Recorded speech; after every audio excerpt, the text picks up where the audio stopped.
"She came here to embarrass you," said the man at the head of the table, loud enough for every ear in the room to catch it. "Everyone knows what she is." Josephine Aldred set down her fork. She did not look at the man who said it. She looked at Marin Aldred, her husband's aunt, who had arranged this dinner, who had sent the invitation, who had chosen the dress Marin was wearing right now, a dress Marin had accepted because she needed the work and couldn't afford to say no. And Marin thought, "They have no idea what I know about this room." Marin Aldred had a rule her mother gave her the winter before she died, when the cold came early and they were burning furniture to stay warm. Learn what powerful people don't think you can learn, because the moment they underestimate you is the only moment you will ever have. She had lived by that rule for 6 years. She was living by it now. The town of Dunmore's Creek sat at the edge of the Alberta foothills where the railway had promised to come and then changed its mind, which was a thing railways did to small towns the way weather did. Without apology. It was 1889. The summer had been dry. The ranchers were nervous. And a man named Aldous Vane had been buying up land for 2 years, one failed property at a time, patient as a stone, inevitable as frost. Marin's husband, Stephen Aldred, was a surveyor. He was quiet in the way that some men are quiet, not because they have nothing to say, but because they have decided the world doesn't deserve most of it. He had large hands and a careful eye, and he kept his records in a leather ledger that he locked in a tin box under their bed. He had been trying to stop Aldous Vane for 14 months. He hadn't managed it yet, not because he lacked the evidence, but because the evidence required someone to stand up in front of Dunmore's Creek and say what they knew. And in a town where Vane owned the hotel and sat on the land board and had the ear of the territorial magistrate, saying what you knew was a quick way to end up with nothing left to say. Marin had understood this before Stephen did. She had grown up in this town. She knew how it worked the way a person knows the particular creak of a stair in their own house, not from study, but from years of navigating it in the dark. She also knew something Stephen didn't. She had spent 3 winters working the filing desk at the Dunmore's Creek Land Registry, a job she'd taken because it paid $1.50 a week and required no one to like her. The registrar, a forgettable man named Tobias, had cared about 2 things, his lunch and his 4:30 departure time. He had not cared about the filing system. He had not cared about the amendment notices. He had not cared, on a cold February morning in 1887, when a clerk Marin didn't recognize arrived with a stack of revised deadline schedules and left 40 minutes later with Tobias's signature on them. Marin had cared. She had written down the date, the clerk's name, a young man called Price, hat pulled low, and the reference numbers on the forms he'd brought. She hadn't known yet why it mattered. She had known only that something was being done quietly that should have been done loudly, and that quiet things in government offices usually meant someone was benefiting who wasn't supposed to. 2 years later, sitting across from Stephen, while he spread his own survey records across their kitchen table, she understood exactly who had benefited. And she understood that the revised deadline schedules, hidden in a folder she'd copied by hand during her last week at the registry before she and Stephen married, were the mechanism by which 14 families had lost their land without ever understanding why. Marin was 26 years old. She had no legal training. She had a folder, a memory, and a particular quality of patience that comes from growing up poor, in a town that has decided you are not worth watching. That was the thing about powerful men. They forgot to watch the people who served their meals and filed their papers and hauled their grain. They forgot those people had eyes. They forgot those people had minds. It was Aldous Vane's wife, Cecilia, who came to Marin with the invitation. Cecilia arrived at the back door of Marin and Stephen's house on a Thursday afternoon, dressed in a wool coat that cost more than Marin earned in a month. She smiled the way women smile when they believe the person in front of them is too simple to see the shape of a thing. "We're hosting a gathering at Vane House on Saturday," Cecilia said. "A civic dinner. The land board will be there, the magistrate, the railway surveyor from Edmonton. Aldous thought it would be lovely to have some of the younger couples in town. He specifically mentioned you and Stephen." Marin looked at her. "And," Cecilia continued, smoothing her glove, "we thought it might be a nice opportunity for you to wear something a little more festive. I have a dress from last season I was planning to donate. You'd be doing me a favor, really, taking it off my hands." "There it was," Marin said. "That's very kind, Mrs. Vane." She didn't say yes. She didn't say no. She waited until Cecilia had gone. Then she sat at the kitchen table for a long time thinking about what this dinner was supposed to accomplish. She wasn't hard to figure out.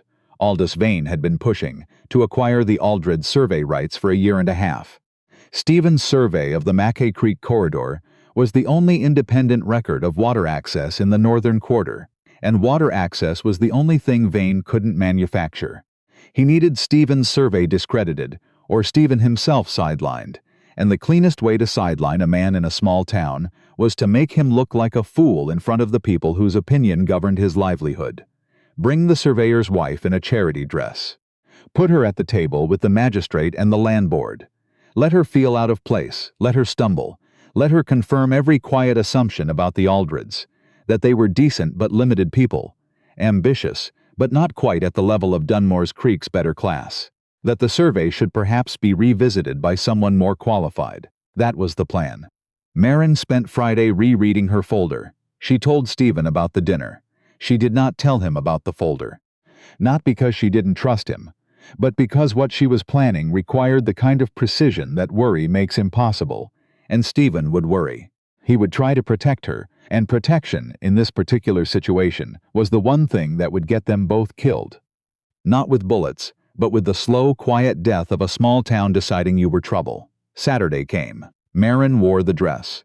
It was pale green, slightly large in the shoulders, beautiful in the way that things are when they were made for someone else. She looked at herself in the mirror above the washstand and thought of her mother. Her mother, who had filed for a homestead on 40 acres of creek land outside Dunmore's Creek in 1878, who had worked it alone after Marin's father left, who had lost it in 1883 when a filing renewal came due 2 weeks earlier than every previous year, and she didn't know, and had no one to tell her, and was given no notice. Her mother had lost that land and never recovered, not spiritually, not financially. She had died in a rented room with a cough she couldn't afford to treat, and the land had gone to a holding company that no one in Dunmore's Creek had ever heard of, but whose paperwork, Marin now knew, listed a registered agent. Vane Land Holdings Incorporated, Territory of Alberta, established 1881. Marin picked up her folder and put it in the lining of her coat. Then she took her husband's arm and walked to the dinner. Vane House was the largest building in Dunmore's Creek that wasn't the hotel, which Vane also owned. It sat at the north end of Main Street with the particular arrogance of a structure built to remind you how much smaller everything around it was. The gas lamps were lit. The windows glowed amber. Marin could hear the sound of voices and cutlery as they came up the walk, the sound of a room that had decided it mattered. Stephen paused at the door. He adjusted his collar. He was wearing the jacket he'd bought for their wedding, a dark wool that suited him, and his jaw was set in the way it got when he was holding something back. "I don't like this," he said quietly. "I know," Marin said. "Vane doesn't invite people out of goodwill. No, he doesn't." Stephen looked at her. There was something in her expression that he couldn't read which was unusual. He could generally read Marin the way he read topography, not every detail, but the significant features, the elevations that mattered. Tonight she was a survey he hadn't been given. "Marin, let's go in," she said. The room was what she had expected. Long table, silver on the cloth, 12 people seated, and another 4 standing near the fire. Magistrate Connolly at the far end, broad and self-satisfied, with the look of a man who ate well and slept easily. Land Board member Robert Quill beside him and his wife. Thomas Healy, the railway surveyor from Edmonton, a lean man with a city haircut who looked slightly uncomfortable in the company. And at the head of the table, Aldous Vane, who was not tall and not particularly handsome, but who had the quality some men develop when everyone around them has agreed to let them be the most important person in the room. A kind of settled authority that belonged to furniture. Cecilia Vane placed Marin at the table between the magistrate's wife and a man named Burke, who sat on the land board and said very little but watched a great deal. Stephen was placed at the opposite end, near the railway surveyor, far enough from Marin that they would not be able to support each other easily. Marin noticed this. She filed it. The dinner began. The food was good in the way that food is when it's designed to remind you of the gap between those who have it and those who don't. Quail, a cream soup. Beef that had been cooked somewhere expensive smelling. Aldous Vane was a careful host. He asked questions that felt like courtesy and functioned as inventory. He asked the railway surveyor about the Edmonton route. He asked Magistrate Connolly about the land board calendar. He asked Stephen, across the long distance of the table, whether the Mackay Creek survey was nearly complete. Stephen said it was. Vane smiled. We're looking forward to reviewing it. Though I imagine the flood records complicate things. The creek has always been unpredictable. The survey accounts for the flood records, Stephen said. Of course. Vane's tone was the temperature of something that had been warm once. Independent surveys are so valuable. Of course, it's difficult when the surveyor has a personal stake in the outcome. The table went quiet. Stephen looked at Vane. I don't have a personal stake in the survey. I have a professional one. There's a difference. Stephen's survey land borders the northern quarter, Vane said to no one in particular, addressing the table as if Stephen weren't there. One wonders whether a man who owns land adjacent to the area he's mapping can be entirely objective. The land board has discussed requesting a second survey from a certified firm in Calgary. It was smoothly done, not a threat, a concern. The most expensive kind of weapon, because you can't argue against it without looking defensive, and looking defensive looks like guilt. Marin set down her soup spoon. She didn't do it loudly. She set it down the way you set a thing down when you've decided you're done with it. Burke glanced at her. Cecilia Vane, 3 seats away, was watching. Marin said clearly enough to carry, the Northern Quarter survey your firm conducted in 1886, Mr. Vane, was that also performed by a party with no stake in the outcome? The room changed temperature. Vane turned to look at her. His expression didn't shift, but his eyes did. A small recalibration, like a man who had just noticed something in a room he thought he'd fully mapped. I'm sorry. Vane Land Holdings conducted a survey of the Mackay Creek Northern Corridor in September 1886, Marin said.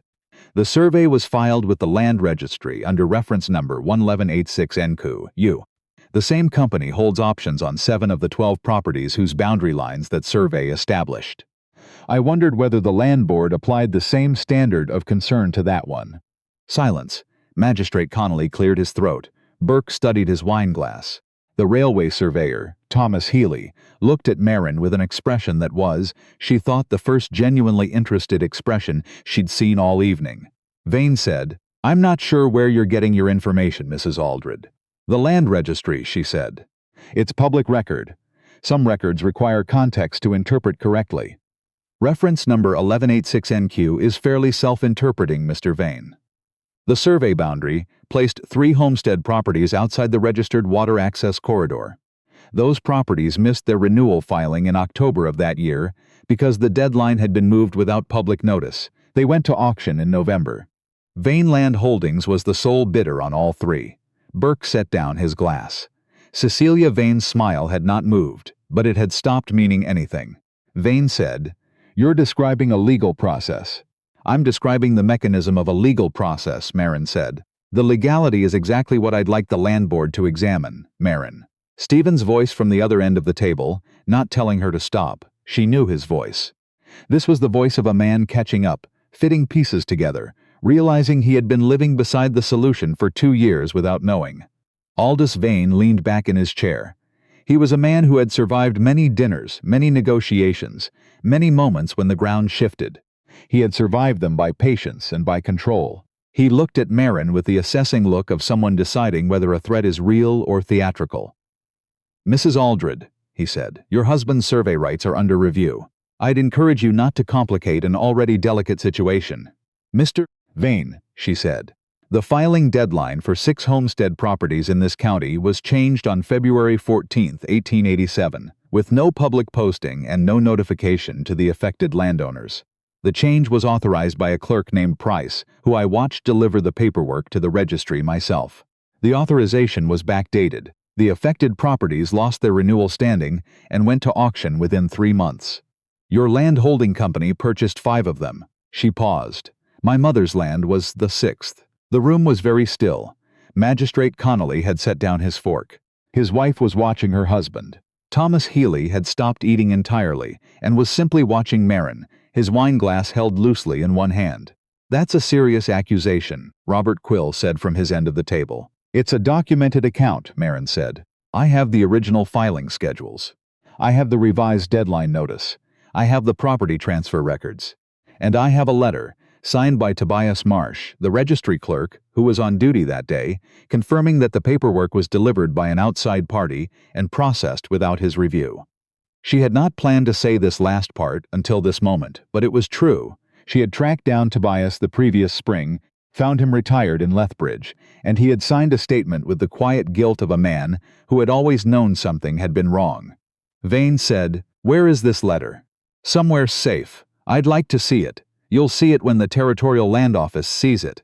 Something crossed Vane's face. Not anger. Something colder. The look of a man recalculating. Beside Marin, Burke pushed back slightly from the table. Not standing, he wasn't ready for that yet, but creating distance. The small unconscious movement of a man beginning to decide which side of the room he is on. Magistrate Connolly said, "Mrs.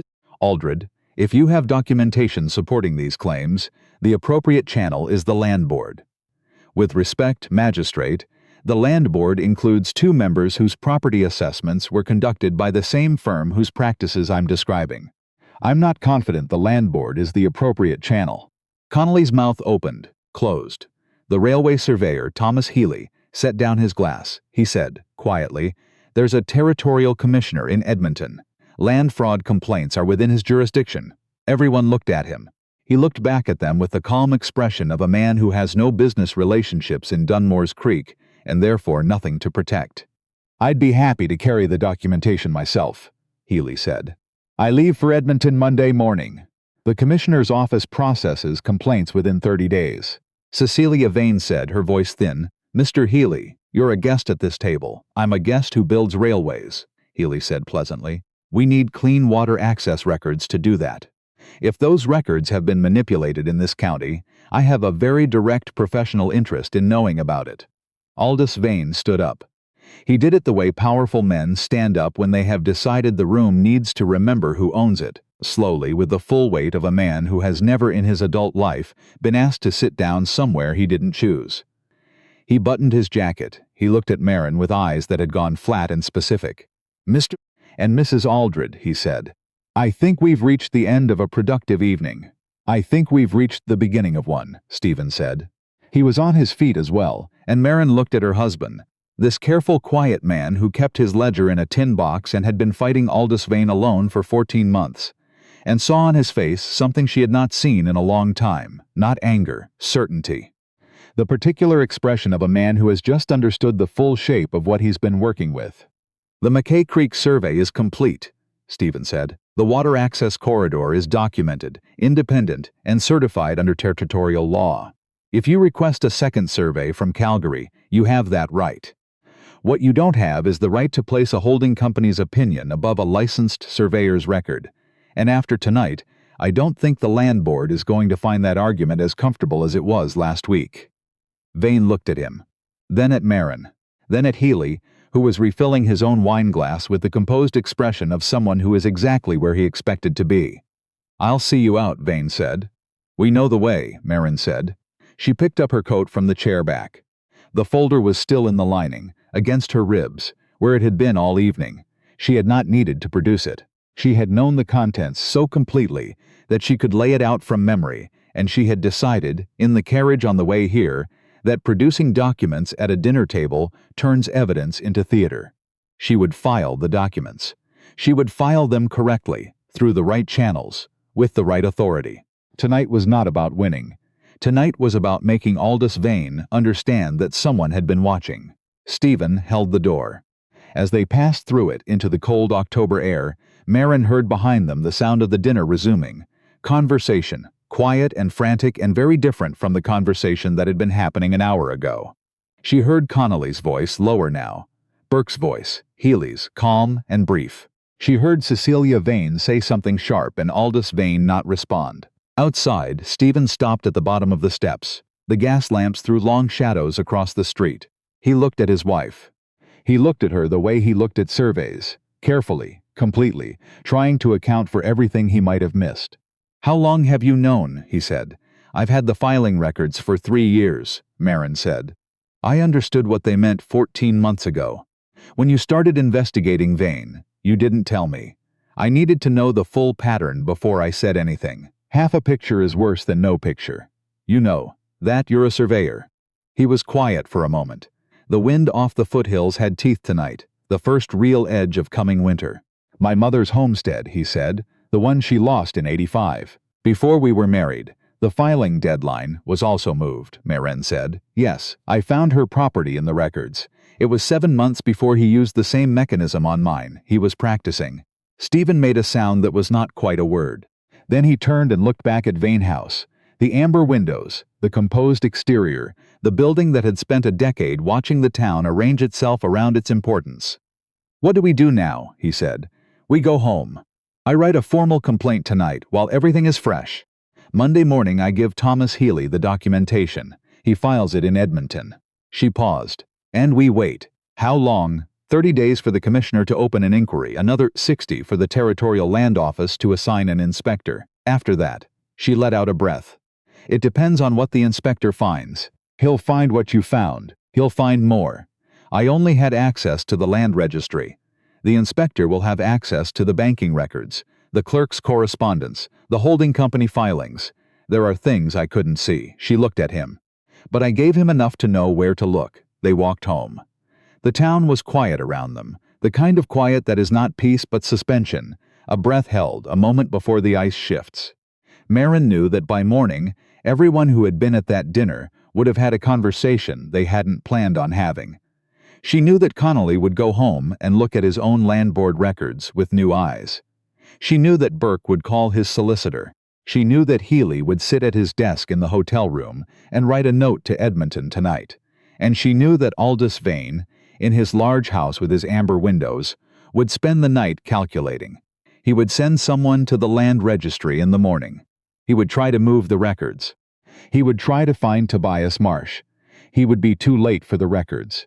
She had already given copies to the parish clerk, who had logged them as sworn evidence the previous Wednesday. He would be too late for Tobias. She had mailed Tobias's signed letter to the Edmonton Commissioner's office 10 days ago. What she had done at the dinner table tonight was not the start of the case. It was the end of the preparation. Every word she had spoken was a word she had been ready to speak for 14 months. The timing was chosen because Thomas Healy was in town, because Healy was independent, because the railway needed clean records, and the railway was the one institution in the territory that Aldous Vane could not afford to antagonize. You do not defeat a man like Vane by matching his power. You defeat him by waiting until the exact moment when his power becomes a liability rather than an asset, and then you speak the truth loudly in front of the people he cannot afford to lose. Her mother had told her, "Learn what they don't think you can learn." Maren had learned it, all of it. The filing deadlines, the amendment schedules, the holding company registration, the survey boundary placements. She had learned the rules of the system that had been used to take everything her mother had. And she had learned them so thoroughly that she could dismantle the machine with her own hands. What she had not planned on was Stephen. Not Stephen the surveyor. She had known about the survey, known it was the right mechanism, known that a licensed survey of the water corridor would make Vane's manipulated records impossible to sustain. She had been building toward using it for months. She had not planned on Stephen the man, on the way he had looked at her tonight when she started speaking, on the way he had stood up at the end without being asked, on the way he was looking at her now, here on the dark street outside their house, with an expression that was complicated and quiet and utterly without reservation. "You did this for your mother," he said. "I did it because it was right," she said. "My mother happened to be one of the people it was right for. You could have been hurt if Vane had decided to. He couldn't touch me in a room full of witnesses." She looked at him. "That's why I waited for a room full of witnesses." Stephen was quiet for a moment. Then he said, "I have something I should have told you 14 months ago." She waited. "When I took the McKay Creek survey contract, I knew Vane was going to try to discredit it. I knew it because 2 surveyors before me had tried and both had their licenses challenged by the land board." He paused. "I didn't tell you because I didn't want you to worry." Maren looked at him. "I know," he said. "I know that was wrong. It was the same mistake," she said. "That I made with you." "Yes." They stood there for a moment outside their front door, 2 people who had been living adjacent to the full shape of things without quite letting each other see all of it. It was not a comfortable moment. It was an honest one, which is sometimes the same thing and sometimes very different. "We're going to stop doing that," Marin said. "Yes," Stephen said, "we are." He held the door. She went inside. The kitchen was cold, the fire banked down to coals, and Marin put the kettle on and spread her papers on the table and began to write. Stephen sat across from her with his ledger open, and they worked through the night in the quiet and specific way of two people who have decided to stop protecting each other from the truth. The commissioner's inspector arrived in Dunmore's Creek 6 weeks later. His name was Fraser Mott, a rangy man from Ottawa who wore his authority the same way he wore his coat, practically, without ceremony. He brought with him a letter of authority from the Federal Land Office and a set of audit powers that superseded the territorial magistrate's jurisdiction entirely. He spent 9 days in Dunmore's Creek. He examined the registry, the land board records, the holding company filings. He interviewed Tobias Marsh by letter and Robert Quill in person. He requested the banking records for Vaneland Holdings through the federal audit provisions and got them. He found 21 properties. Marin had documented 14. Thomas Heath testified that the water access records for the Mackay Creek corridor, as independently surveyed by Stephen Aldred, were consistent with the original territorial grants and inconsistent with Vaneland Holdings' 1886 survey, which placed 3 boundary markers in locations that appeared to have been adjusted after initial placement. Aldous Vane hired a lawyer from Calgary. The lawyer was competent. The evidence was more competent. The land board was dissolved pending reconstruction. Magistrate Connolly resigned before the inquiry concluded. Robert Quill cooperated with the investigation in exchange for reduced penalties and provided a statement confirming that the filing deadline amendments had been discussed at a private dinner at Vane House in January 1887, 6 weeks before they were implemented, at which he had been present. He had not objected. He had said so himself in the flat, careful language of a man who has stopped pretending he has an excuse. Aldous Vane was convicted on 11 counts of fraudulent land acquisition and 2 counts of registry fraud. His properties were seized. His holding company was dissolved. The process of returning land to the original families took 14 months. It was not quick. It was not simple. There were families who had already sold or moved or died, and in those cases the compensation was money, which is not the same as land but is the best the law can do when the thing it took cannot be physically returned. Marin's mother's 40 acres came back to Marin. She stood on it for the first time in the spring of the following year, in mud boots, with Stephen beside her and the smell of new grass coming off the creek. She did not cry. She had not cried in a long time. She had burned through tears in a rented room in Dunmore's Creek the winter her mother died, sitting with her hands in her lap and nothing in the cupboard, and understanding, for the first time, exactly what had been taken. She pressed her boot into the soft earth. She thought about her mother planting a kitchen garden here, talking to the plants the way she did, half seriously, as if they were slow children who needed encouragement. She thought about the February morning at the registry desk when she'd watched Price come in with his stack of papers and known in her stomach, before her mind caught up, that something was wrong. "We'll build here," she said. "A house?" Stephen asked. "A house, and an office." She looked at him. "I've been thinking about land law, about how many families in this province don't understand their filing rights, don't understand what a holding company is, or how a survey boundary can be moved, or what a registry amendment means." She paused. "I want to write a plain language guide, something a homesteader can read and understand without a lawyer." Stephen looked at her. "I don't have a legal degree," she said. "I know. But I have 3 years of registry records in my head, and 14 months of documentation practice, and I have," she gestured at the land around them, "a very clear understanding of what happens when people don't know the rules." "I know a solicitor in Edmonton," Stephen said. "She's been trying to reform the homestead filing system for 6 years. She's been looking for someone who understands the practical end." Marin looked at him. "You didn't mention this before. I'm mentioning it now." She almost smiled. "All right." They worked on the Mackay Creek land that summer, Stephen and Marin and 2 hired men, and the house went up in stages the way prairie houses do, practically, with whatever was available, shaped by the land rather than imposed upon it. It was not large, it was solid. It had a room off the kitchen that Marin used as an office, with a wide table and 2 lamps and shelf space for the kind of files that take up a great deal of room. She wrote the guide. It took her 8 months. The Edmonton solicitor, whose name was Clara Tench, read every draft and added the legal precision that Marin's plain language needed to be enforceable. And Marin read every draft that Clara sent back and took out every piece of language that a homesteader with a fourth-grade education could not follow. The guide was 42 pages. It was printed by a press in Calgary and distributed through the territorial land offices for free. In the first year of publication, 3 fraudulent filing practices were challenged successfully by homesteaders who had read it. Stephen kept surveying. He kept his records in the tin box, but he no longer locked it. He said once, quietly, in the way he said the things that mattered, that he had been surveying land for 11 years, and the most important map he'd ever read was the one Marin kept in her head. The town of Dunmore's Creek, over the following years, acquired a new land board, a new magistrate, and a practice of posting any filing deadline changes in the post office window for 30 days before implementation, a rule that Marin had proposed to the reconstructed board and that passed without a single objection. People in town called it the Aldred Notice Requirement.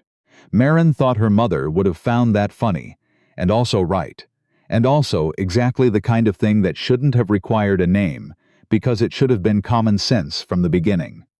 Some things are like that. The rules that protect the most ordinary people are so obvious that powerful men forget to implement them, because powerful men never had to need them. That's what makes those men powerful. And that's what makes them, eventually and without exception, wrong.